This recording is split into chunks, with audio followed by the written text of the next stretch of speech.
आपण पाहत आहात BV महाराष्ट्र न्यूज, खबरबात महाराष्ट्राची।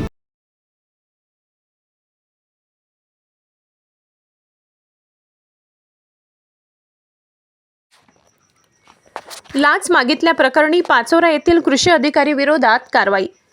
शेतीसाठी आवश्यक साहित्य खरेदीवर शासनाकडून मिळणाऱ्या अनुदानासाठी कृषी विभागातील अधिकाऱ्याने थेट लाचेची मागणी केल्याचा धक्कादायक प्रकार पाचोरा तालुक्यात उघडकीस आलाय। 6,000 रुपयांची लाच मागून तडजोडी अंती 5,000 रुपये स्वीकारण्याचा प्रयत्न केल्याप्रकरणी संबंधित कृषी अधिकाऱ्यासह 2 खासगी व्यक्तीविरुद्ध कारवाई करण्यात आली। ही कारवाई लाचलुचपत प्रतिबंधक विभाग जळगाव घटकाने केली।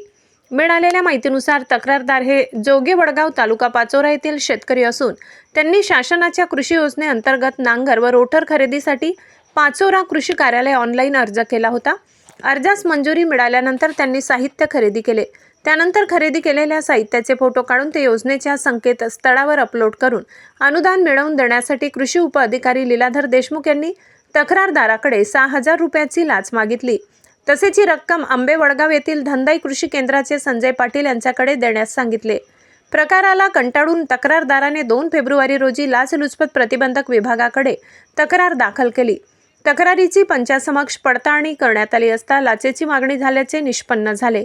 यावेळी तडजोडी अंती 5,000 रुपये स्वीकारण्याचे मान्य करण्यात आले आणि ती रक्कम धंदाई कृषी केंद्रावर देण्यास सांगण्यात आले।